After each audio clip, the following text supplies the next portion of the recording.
Jesús contaba pequeñas historias aparentemente sobre asuntos cotidianos, pero que escondían en ellas los secretos del reino de Dios. Estos microrrelatos los conocemos como parábolas, y Jesús ocultaba en ellos preciosas revelaciones reservadas para los que buscaban más persistentemente, aquellos que no solo escuchaban la historia, sino que se metían dentro de ellas para descubrir los misterios eternos, la historia que se esconde detrás de la historia. Una noche, cuando Jesús estaba a solas con sus discípulos, le susurró esta parábola. El reino de los cielos es semejante a un tesoro escondido en un campo, el cual un hombre halla y lo esconde de nuevo, y gozoso por ello, va y vende todo lo que tiene y compra aquel campo.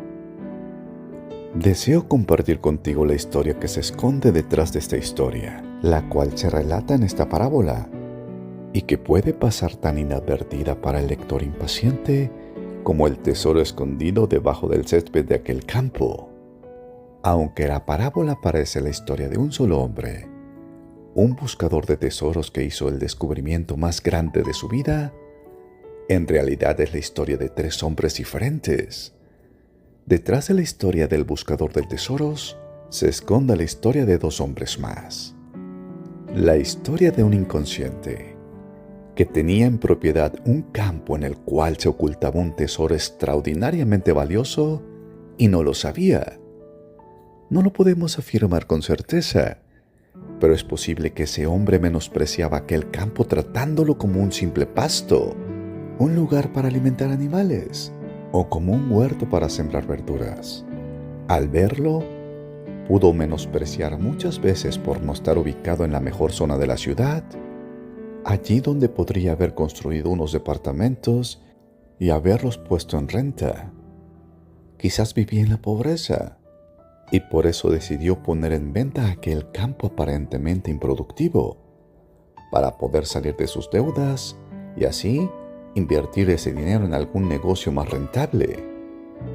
Lo triste de esta historia es de que aquel hombre ya era rico y no lo sabía. Tenía oculto en su campo un tesoro que podría haber transformado su vida para siempre, pero no tenía ni idea. Siendo el poseedor de una riqueza impresionante, vivía como un necesitado. Por otro lado, también es la historia de un temeroso, que un día tuvo en propiedad aquel tesoro y en vez de hacerse responsable de administrarlo, decidió ocultarlo en un campo. Tampoco lo sabemos con certeza, pero es posible que ese hombre decidiese esconder el tesoro por sentir algún tipo de miedo. La pregunta sería, ¿pero miedo de qué? He descubierto en algunas personas que cuando algo tremendamente valioso llega a sus vidas, sienten cargar sobre sus almas un gran peso. Es decir, con el tesoro viene añadido una presión incómoda, la responsabilidad de administrarlo bien, o nuevos peligros por ser objeto de envidia o de cierta crítica social de aquellos que te juzgan por poseerlo. Muchos no pueden soportar ese peso sobre sus almas y prefieren dejar de ser excepcionales. Optan por ser comunes y corrientes, disfrutar de la tranquilidad de una vida que no destaque y que no los presione, una vida como la de todos, fácil de sobrellevar. Este hombre esconde el tesoro y lo abandona en un campo. Pasaron los años y nunca más regresó a tomarlo. Incluso es posible que olvidase la ubicación. Pudiendo haber sido rico, nunca lo disfrutó porque no quiso asumir la presión de poseer algo tan especial. Y finalmente, es la historia de un loco. Digo loco porque probablemente es así cuando lo consideraban todos a su alrededor, como un loco que dedicaba su vida a buscar tesoros escondidos, mientras los demás hacían cosas aparentemente coherentes con sus vidas. Ese buscador de tesoros incomprendido por los que se creían muy cuerdos, estigmatizado por su pasión, que dedicaba su tiempo y energía a subir a lo alto de las montañas, explorar en lo oscuro de las cuevas, a buscar en lo profundo de los mares y a cavar incontables hoyos en los campos en busca de algo más, algo que no se encuentra en cualquier parte de la ciudad, algo único. Algunos lo llamarían fanático, muchos desequilibrado. Incluso algunos dirían, pobre hombre, pobre mujer, está desperdiciando su vida. Pero, ¿acaso pueden comprender aquellos que se conforman con lo completamente usual de la vida, el fuego que arde detrás de los ojos de un buscador de tesoros? ¿Podrán entender aquellos que se conforman con lo ordinario, lo que impulsa a buscar lo extraordinario? Ahora imagina a ese loco. Imagínalo cavando aquel hoyo. Imagínalo golpeando con su pala algo que parecía una caja de madera. Imagínalo con su corazón palpitando tan fuerte que casi se le sale del pecho al ver el cofre. Imagínalo contemplando el tesoro por el cual había estado explorando toda su vida. Entonces Jesús dice que ese loco hace lo más coherente que puede hacer alguien que encuentra un tesoro así.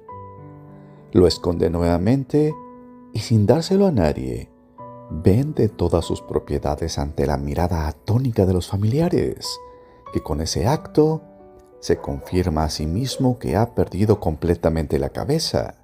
Puede ser que alguno de sus amigos le diga, ¿no te das cuenta de que ese campo que estás comprando no es más que pasto para animales y un huerto para verduras? Vender tu casa para comprar ese campo es una locura. Y el loco mira a su amigo y le dice, créeme, ha merecido la pena. Jesús termina diciendo en la parábola, con alegría compró aquel campo y poseyó el tesoro. Al descubrir las historias escondidas en esta parábola, la pregunta que debemos hacernos es, ¿quién de los tres soy yo? ¿El inconsciente, el temeroso o el loco? Lo que creo que es un hecho es que el Espíritu Santo, es decir, el Espíritu de Dios, es el tesoro del que Jesús habla en esta parábola. No puedo pensar que exista un tesoro más grande que esté accesible para los seres humanos que el Espíritu Santo. También creo que los tres hombres de esta parábola representan a tres tipos de cristianos y a su relación con el Espíritu de Dios, por lo que la pregunta que debes de responder es, ¿quién de los tres soy yo? ¿Podría ser el cristiano inconsciente de la presencia del Espíritu Santo en tu vida, poseyendo la mayor riqueza espiritual, vive ajeno a ella? Aquel que teniendo al Espíritu Santo, vive como si no lo tuviera. Me refiero a ese cristiano que cree en la vida cristiana. Se trata de aprender los versículos, cumplir con un reglamento y esforzarse por ser una buena persona. Pero al que nadie le explicó que tiene el Espíritu de Dios escondido dentro de su ser y que puede relacionarse con Él. Nadie le dijo que puede hablar con Él, aprender con Él y colaborar con Él en sus propósitos divinos. Simplemente no lo sabe. Qué triste es poseer la fuente inagotable de poder, revelación y de las virtudes y aún así vivir sediento.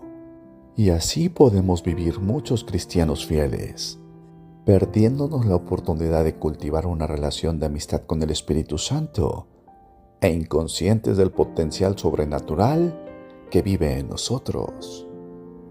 También podría ser el cristiano temeroso, que sabe que puede cultivar una relación significativa con el Espíritu Santo, pero que tiene miedo al compromiso. Aquel que no es inconsciente de la oportunidad que se le otorga, pero que no quiere soportar el peso de una disciplina de oración y estudio de las Escrituras, que no quiere batallar con la violencia en contra de su propio pecado y que, por supuesto, no quiere que nadie le considere rarito, místico, desequilibrado, religioso, aquel que se justifica diciéndose, No hace falta exagerar las cosas. Es mejor no incomodar a nadie. Huye de la presión de una relación profunda con el Espíritu de Dios y prefiere un contacto superficial. Como la mayoría de los otros cristianos, simplemente tiene miedo a vivir de manera extraordinaria y prefiere seguir la senda ordinaria de los que viven tranquilos. Entonces, esconde al Espíritu Santo bajo su montón de argumentos religiosos y se convierte en un punto más de su doctrina, dejándolo en el olvido. O quizás se hace loco. Ten en cuenta que en un mundo de extrema pereza espiritual, un poco de pasión por el Espíritu de Dios se interpreta como fanatismo. Quizá por eso tus hermanos te tratan como un loco, porque eres como aquel buscador, ya sabes, aquel que a pesar de la incomprensión de sus amigos y familiares, ha decidido ser un buscador del Espíritu Santo. Ese que está convencido de que hay más de Dios reservado para aquellos que lo buscan desesperadamente, que lo persiguen con una santa obsesión. Aquel que no se conforma con leer historias de lo que otros experimentan con Dios, sino que quiere escribir su propia historia con Dios. Un loco que busca, busca y busca. Al contar esta parábola, Jesús sabía que para la mayoría pasaría inadvertida, pero que para algunos locos y locas se convertiría en su tesoro. Nunca dejes de añorar al Espíritu Santo en tu vida. Dios te bendice. Un fuerte abrazo.